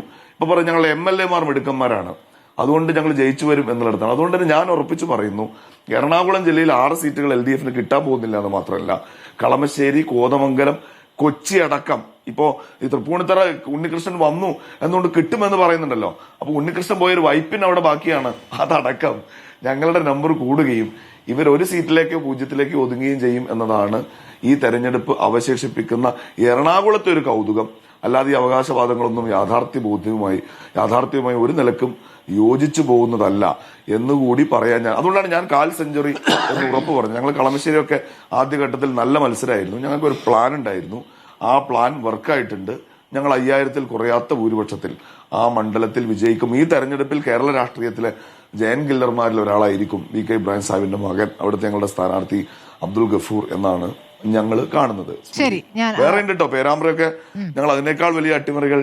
പേരാമ്പ്ര ഞാൻ VPP മുസ്തഫയോട് ചോദിക്കാം. ഡോക്ടർ VPP മുസ്തഫ, ഇപ്പോൾ ശക്തി കേന്ദ്രങ്ങളിൽ നിങ്ങൾക്ക് അടിപതർന്നു എന്നതിന്റെ സൂചനയായി UDF പറയുന്ന ഒരു കാര്യം, കോഴിക്കോട് അവർ വൻ മുന്നേറ്റം നടത്തുമെന്നും 8 വിജയിക്കുമെന്നാണ് പറയുന്നത്. അതിൽ കൊടുവള്ളിയും വടകരയും ഒഴികെ കൂടാതെ ബേപ്പൂരടക്കം അവർ പ്രതീക്ഷ വയ്ക്കുകയാണ്. പക്ഷേ ബേപ്പൂർ, നിങ്ങളെ സംബന്ധിച്ച് നിങ്ങളുടെ കണക്കൂട്ടിൽ ബേപ്പൂരിൽ 5000 വോട്ടിന്റെ ലീഡ് ബേപ്പൂരിൽ ഉണ്ടാകുമെന്നുള്ളതാണ്. അപ്പോൾ ബേപ്പൂരിൽ കഴിഞ്ഞ തവണ എത്രയായിരുന്നു? 28,000 വോട്ടിന്റെ ഭൂരിപക്ഷമാണ് നേരത്തെ മുഹമ്മദ് റിയാസിനുണ്ടായിരുന്നത്. അവിടെ PV അൻവർ വലിയ ആത്മവിശ്വാസം പ്രകടിപ്പിക്കുന്നതെന്നാണ് പറയുന്നത്. അപ്പോൾ CPM കോട്ടയായി ബാലുശ്ശേരി അടക്കം പിടിച്ചെടുക്കുമെന്ന് കോൺഗ്രസ് അവകാശപ്പെടുകയാണ്. എന്തിന്? എലത്തൂരിലും കാര്യങ്ങൾ മാറി പറയുമെന്നാണ് പറയുന്നത്. അപ്പോൾ ഇങ്ങനെ വലിയ രീതിയിൽ നിങ്ങൾക്ക് കാലങ്ങളായി നിങ്ങൾ കോട്ട എന്ന് പറഞ്ഞിരുന്ന ഇടങ്ങളിലേക്ക് പോലും ഇറങ്ങിച്ചെല്ലുന്നു എന്ന് പറയുമ്പോൾ അതിനെ എന്തായിട്ടാണ് വിശേഷിപ്പിക്കേണ്ടത്? ഞാൻ ഇപ്പം ജോർജ് പൊടിപ്പാറയും ഷിബു മീരാനും പറഞ്ഞു വെച്ചത് നോക്കുമ്പോൾ, അതുപോലെ താങ്കളിപ്പോൾ ഉദ്ധരിച്ച കോൺഗ്രസിൻ്റെ അവകാശവാദവും വെച്ച് നോക്കുമ്പോൾ, കേരളത്തിൽ ഇനി LDF തോൽക്കാതിരിക്കാൻ വല്ല മണ്ഡലവും ബാക്കിയുണ്ടോ? ധർമ്മടം, തൃക്കരിപ്പൂര്, ഉദുമ, കളമശ്ശേരി, ബേപ്പൂര്, എളത്തൂർ എല്ലാം തോക്കുകയാണ്. ഷിബു മീരാൻ പറഞ്ഞ കണക്ക് വെച്ചിട്ടാണെങ്കിൽ അതെ, പേരാമ്പ്ര എല്ലാം നോക്കിയാണ്. പിന്നെ ഷിബു മീരാൻ പറഞ്ഞ കണക്ക് വെച്ചിട്ടാണെങ്കിൽ മലപ്പുറം, എറണാകുളം, കോട്ടയം, ഇടുക്കി എല്ലാം LDF 0 ആയിരിക്കും. കാസർഗോഡ് 1 കിട്ടിയെങ്കിലായി, 4-1 നോക്കിയാണ് അദ്ദേഹം പറഞ്ഞത്. കണ്ണൂർ 2 കിട്ടിയെങ്കിലായി. ഇങ്ങനെയൊക്കെ വല്ലതും ഉണ്ടെങ്കിൽ പിടിച്ചു നിൽക്കാമെന്നേ ഉള്ളൂ. തീർച്ചയായിട്ടും കഴിഞ്ഞ ലോക്സഭാ തെരഞ്ഞെടുപ്പും പഞ്ചായത്ത് തെരഞ്ഞെടുപ്പും കേരളത്തിൽ UDF പ്രതീക്ഷ നൽകുന്ന ഒരു ഘടകം തന്നെയാണ്. അല്ല എന്നൊന്നും രാഷ്ട്രീയ വിദ്യാർത്ഥികൾക്ക് പറയാൻ കഴിയില്ല, കാരണം അവർക്ക് വലിയ വിജയമുണ്ടായ ഒന്നാണ്. എന്നാൽ കേരളത്തിലെ തെരഞ്ഞെടുപ്പുകളുടെ പ്രവണത ഒരേ പാറ്റേണിൽ നിൽക്കുന്ന ഒന്നാണ്. നിങ്ങളത് നോക്കൂ. ഇപ്പോൾ 2019 ലോക്സഭാ തെരഞ്ഞെടുപ്പിൽ ഞങ്ങൾക്കൊരു സീറ്റേ ഉണ്ടായിട്ടുള്ളൂ. 2020 പഞ്ചായത്ത് തെരഞ്ഞെടുപ്പിൽ ഞങ്ങൾ നല്ല മുന്നേറ്റം നടത്തി. 2021 5 വർഷത്തെ തുടർ ഭരണം. കേരളത്തിൻ്റെ പാറ്റേൺ അനുസരിച്ച് 5 വർഷം കഴിഞ്ഞാൽ മാറേണ്ടതാണല്ലോ. 87 മുതൽ നമ്മൾ കണ്ടുവരുന്നത് അങ്ങനെയാണല്ലോ കേരളത്തിൽ. 82 മുതൽ നമ്മൾ കേരളത്തിൽ കണ്ടുവരുന്നത് ഓരോ ഭരണം കഴിയുമ്പോൾ മാറി വരുന്ന പ്രവണതയാണ്. എന്നാൽ 2021 നിയമസഭാ തെരഞ്ഞെടുപ്പിൽ തീർത്തും വ്യത്യസ്തമായി. അന്ന് ഇപ്പം ഞാൻ പ്രീപോൾ സർവേയെ ഉദ്ധരിക്കേണ്ട എന്നൊക്കെ ഷിബു മീരാൻ പറഞ്ഞു. പക്ഷെ നിങ്ങൾ ഓർമ്മിക്കുമല്ലോ, 2021 നിയമസഭാ തെരഞ്ഞെടുപ്പിൽ പ്രീപോൾ സർവേ മാത്രമല്ല, എക്സിറ്റ് പോളുകളും UDF തരംഗമാണ് പ്രവചിച്ചത്. പക്ഷെ വോട്ടെണ്ണിയപ്പോൾ LDF ആണ് 99 സീറ്റുമായിട്ട് അധികാരത്തിൽ വന്നത് നമ്മുടെ മുമ്പിൽ. ഇനി കഴിഞ്ഞൊരു 1/4 നൂറ്റാണ്ട് കാലത്തെ കേരളത്തിലെ തെരഞ്ഞെടുപ്പ് പാറ്റേൺ എടുക്കൂ. ഈ 21ാം നൂറ്റാണ്ടിൽ കഴിഞ്ഞൊരു 25 വർഷം നിങ്ങൾ എടുക്കൂ. ഓരോ തെരഞ്ഞെടുപ്പിലും വ്യത്യസ്തമായ പാറ്റേൺ അല്ലേ? ഇപ്പം 2014 ലോക്സഭാ തെരഞ്ഞെടുപ്പും അങ്ങനെ തന്നെയല്ലേ? 2014 ലോക്സഭാ തെരഞ്ഞെടുപ്പിൽ UDF 16 സീറ്റ്, LDF 4 സീറ്റ്. പക്ഷെ 2016 നിയമസഭാ തെരഞ്ഞെടുപ്പ് വന്നപ്പോൾ 91 സീറ്റുമായിട്ട് LDF അധികാരത്തിൽ വന്നു. ശരി, ലോക്സഭാ തെരഞ്ഞെടുപ്പിൽ മറ്റൊരു സാഹചര്യമാണ് എന്ന് നമുക്ക് കരുതാം. പക്ഷേ ശ്രീ VPP മുസ്തഫ അങ്ങി പറഞ്ഞതുപോലെ ഒരു പാറ്റേൺ പിന്തുടരുന്നു എന്ന് പറയുമ്പോൾ തദ്ദേശ തെരഞ്ഞെടുപ്പിൽ അങ്ങനെയല്ലല്ലോ സംഭവിച്ചത്. തദ്ദേശ തെരഞ്ഞെടുപ്പിൽ സ്ഥിരമായി LDF തന്നെയാണ് നേട്ടമുണ്ടാക്കാറുള്ളത്. ഇത്തവണ അങ്ങനെയല്ല സംഭവിച്ചത്. അല്ല, 2015-ലും 20-ലും LDF മുന്നേറ്റം ഉണ്ടായി. 2010-ലും 20-ലും LDF മുന്നേറ്റം ഉണ്ടായിട്ടുണ്ട്. 2015 ഒപ്പത്തിനൊപ്പമാണ് ലോക്കൽ ബോഡി തെരഞ്ഞെടുപ്പും. പക്ഷെ നിങ്ങൾ കാണേണ്ടത് ഈ ഓരോ തെരഞ്ഞെടുപ്പും വ്യത്യസ്തമാണ്. 2004 LDF ലോക്സഭയിലേക്ക് 18 സീറ്റിൽ ജയിച്ചതാ, 18 സീറ്റിൽ. പക്ഷെ 2005 പഞ്ചായത്ത് തെരഞ്ഞെടുപ്പിൽ ലോക്കൽ ബോഡി തെരഞ്ഞെടുപ്പിൽ ഒപ്പത്തിനൊപ്പമായി. എന്നാൽ 2006 നിയമസഭാ തെരഞ്ഞെടുപ്പിൽ 96 സീറ്റാണ് അന്ന് VS മുഖ്യമന്ത്രിയായ ഗവൺമെന്റിന് കിട്ടിയത്. പക്ഷേ 2009 ലോക്സഭാ തെരഞ്ഞെടുപ്പ് വന്നപ്പോൾ ഞങ്ങൾ 4 സീറ്റിലേക്ക് ചുരുങ്ങി. 2004 18 സീറ്റിൽ ജയിച്ചതാണ് ഞങ്ങൾ. പക്ഷേ 2009 ലോക്സഭാ തെരഞ്ഞെടുപ്പിൽ 16 സീറ്റിൽ ജയിച്ച UDF 2011 നിയമസഭാ തെരഞ്ഞെടുപ്പിൽ എങ്ങനെയായിരുന്നു? സ്മൃതി ഓർമ്മിക്കുന്നില്ലേ? 72-68 ഒപ്പത്തിനൊപ്പമായിരുന്നു. 4 മണ്ഡലങ്ങളിൽ ചെറിയ ഭൂരിപക്ഷത്തിന് LDF തോറ്റുപോയി. അല്ലെങ്കിൽ അന്ന് തന്നെ 2011 തന്നെ കേരളത്തിൽ നിയമസഭ തുടർഭരണം സാധ്യമാകുമായിരുന്നു. 2016 ഞങ്ങൾ വീണ്ടും 91, 2021 ഞങ്ങൾ 99. എന്ന് പറഞ്ഞാൽ ലോക്സഭാ തെരഞ്ഞെടുപ്പിൽ ഇടതുപക്ഷത്തെ വലിയ നിലയിൽ തോൽപ്പിക്കുന്ന കേരളത്തിലെ വോട്ടർമാർ 2006 മുതലുള്ള നിയമസഭാ തെരഞ്ഞെടുപ്പുകൾ എടുത്തു കഴിഞ്ഞാൽ ആ നിയമസഭയിലേക്ക് ഇടതുപക്ഷത്തെയാണ് വലിയ തോതിൽ വരിക്കുന്നത്.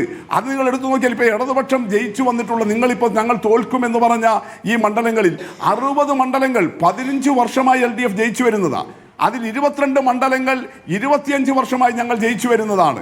അതുകൊണ്ട് നിയമസഭാ തെരഞ്ഞെടുപ്പിലും ലോക്സഭാ തെരഞ്ഞെടുപ്പിലും വളരെ വ്യത്യസ്തമായ പാറ്റേണുകൾ സ്വീകരിക്കുകയും 2006 മുതലുള്ള നിയമസഭാ തെരഞ്ഞെടുപ്പിന്റെ ചിത്രമെടുത്താൽ നിയമസഭയിലേക്ക് കൂടുതൽ ഇടതുപക്ഷത്തോട്, അതായത് 2011 UDF അധികാരത്തിൽ വന്ന തെരഞ്ഞെടുപ്പ് പോലും എടുത്താൽ കൂടുതൽ ഇടതുപക്ഷത്തോട് നിയമസഭയിലേക്ക് സ്ഥിരത കാണിക്കുകയും ചെയ്യുന്ന ഒരു തെരഞ്ഞെടുപ്പ് പാറ്റേണാണ് കേരളത്തിലുള്ളത്. എന്നാൽ നിയമസഭയിലേക്ക് അങ്ങനെ വലിയ സീറ്റുകൾ ഇടതുപക്ഷത്തിന് നൽകുന്ന കേരളം അതേ സന്ദർഭങ്ങളിൽ നടക്കുന്ന ലോക്സഭാ തെരഞ്ഞെടുപ്പുകളിൽ ഇടതുപക്ഷത്തിന് വലിയ സീറ്റ് നൽകിയിട്ടുമില്ല. അത് ദേശീയ രാഷ്ട്രീയവുമായി ബന്ധപ്പെട്ട് നിൽക്കുന്ന പ്രശ്നവുമാണ്. അപ്പം അങ്ങനെയുള്ള സ്ഥിതിക്ക് കൂടിയാണ് ഞങ്ങൾക്ക് കൃത്യമായിട്ട് പറയാൻ വേണ്ടി കഴിയുന്നത് കേരളത്തിൽ ഒരു വലിയ പ്രകടമായ ഭരണവിരുദ്ധ വികാരമില്ല. ഉണ്ടായിരുന്നുവെങ്കിൽ അത് പ്രീപോൾ സർവേകളിലെല്ലാം വരും. അതുകൊണ്ടാണ് അത് വളരെ ആധികാരികമാണോ എല്ലാം കൃത്യതയാണോ എന്നുള്ളത് അതുകൊണ്ടല്ല അങ്ങനെ വരുന്ന ഒരു സാഹചര്യത്തിൽ പറഞ്ഞോളൂ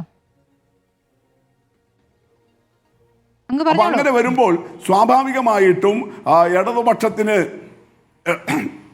ഇടതുപക്ഷത്തിന് അനുകൂലമായിട്ടുള്ള നിലപാട് തന്നെയാണ് ജനങ്ങളുള്ളത്. പിന്നെ ഒരു നരേഷൻ എന്താ, വൻതോതിൽ ന്യൂനപക്ഷങ്ങളും അതുപോലെ മറ്റും വോട്ട് ചെയ്തു. ഇത് അങ്ങനെ തന്നെ പഴയതുപോലെ UDF പോകുന്നതല്ലല്ലോ. അങ്ങനെയായിരുന്നുവെങ്കിൽ 2021 തന്നെ 2019 LDF ഒരു സീറ്റിലേക്ക് ഒതുക്കിയ UDF 2021 തെരഞ്ഞെടുപ്പിലെ പ്രചരണം, നിയമസഭാ തെരഞ്ഞെടുപ്പിലെ പ്രചരണം ഓർമ്മിക്കുന്നില്ലേ? പണ്ട് അങ്ങനെയല്ല, വിഭജിച്ചു പോകാറുണ്ടായിരുന്നു. ഇപ്പോൾ അങ്ങനെയല്ല. ഇപ്പോൾ അത് ഏകീകരിക്കപ്പെടുകയാണ്. അതിൽ പ്രത്യേക സാഹചര്യമുണ്ടല്ലോ, അതിനുള്ള സാഹചര്യം ഇവിടെ ഉണ്ടാക്കിയിട്ടുണ്ടല്ലോ. അല്ല, ഞാനതാ പറഞ്ഞത് ഇല്ല, ഞാൻ പറഞ്ഞു വരട്ടെ. അപ്പോൾ അത് നിങ്ങൾ കാണേണ്ടത്, ഇപ്പം ഷിബു മീരാൻ പറഞ്ഞത് എന്താ, പിണറായി വിജയന്റെ എല്ലാ പോപ്പുലാരിറ്റിയും പോയി, അദ്ദേഹത്തിന് പഴയ സ്വീകാര്യതയില്ല. എന്നാൽ വേറെ ചില ചർച്ചകളിൽ ലീഗിന്റെ നേതാക്കൾ പറയുന്നത് എന്താ, ഈ തെരഞ്ഞെടുപ്പിൽ LDF ആകെ ഒരു നേതാവേ ഉണ്ടായിരുന്നുള്ളൂ, എല്ലായിടത്തും പിണറായിയുടെ ഫോട്ടോ, എല്ലായിടത്തും പിണറായിയുടെ റാലി എന്നാണ്. നിങ്ങൾ ഒരിടത്ത് ഉറച്ചു നിൽക്ക്. ഒന്നുകിൽ പിണറായി ആകെ പോപ്പുലാരിറ്റി ഒക്കെ പോയി അദ്ദേഹം സ്വീകാരമല്ലാതെ പറയാം. പക്ഷെ നിങ്ങളുടെ നേതാക്കൾ തന്നെ ഷിബു മറ്റു ചില ചാനൽ ചർച്ചകളിൽ, ഞാൻ കൂടി പങ്കെടുത്ത ഇന്നലെയും ഒക്കെ പങ്കെടുത്ത ചാനൽ ചർച്ചകളിൽ നിങ്ങളുടെ തന്നെ സഹപ്രവർത്തകർ പറയുന്നത് നിങ്ങൾക്ക് ആകെ ഒരു നേതാവേ ഉണ്ടായിട്ടുള്ളൂ എന്നാണ്. അതുകൊണ്ട് വളരെ കൃത്യമാണ് കേരളത്തിന്റെ റീഡിംഗ്. കേരളം ആഗ്രഹിക്കുന്നത് അഴിമതിരഹിതമായ ജനങ്ങളുടെ പക്ഷത്ത് നിൽക്കുന്ന നിരവധിയായ ക്ഷേമ പ്രവർത്തനങ്ങളും വൻതോതിലുള്ള വികസനവും സാധ്യമാക്കി. ഒന്നും നടക്കില്ല ഈ കേരളത്തിൽ എന്ന് കരുതിയെടുത്തുനിന്ന് എല്ലാം സാധ്യമാണെന്ന് വരുത്തി തീർത്ത ഇടതുപക്ഷം. അതുകൊണ്ടാണ് ഇടതുപക്ഷത്തിന് ഉറപ്പിച്ചു പറയാൻ വേണ്ടി കഴിയുന്നത് ഇടതുപക്ഷം 3ാം വട്ടവും അധികാരത്തിൽ വരും. ശരി, ഏതായാലും ഇനി 21 ദിവസമാണുള്ളത്. ദിവസങ്ങൾ ഇങ്ങനെ എണ്ണി കാത്തിരിക്കുമ്പോൾ ഇടയ്ക്കിടയ്ക്ക് നിങ്ങളുടെ ഓരോരുത്തരുടെയും കണക്കുകളും പുതിയ കണക്കുകളും വിലയിരുത്തലുകളും പ്രതികരണങ്ങളും വരും. അപ്പോൾ നമുക്ക് വീണ്ടും ഇരിക്കാം. വളരെ നന്ദി doctor VPP Mustafa, advocate Shibu Meeran, doctor Sebastian Paul, Shri George Podipara ചർച്ചയിൽ പങ്കെടുത്തതിന്.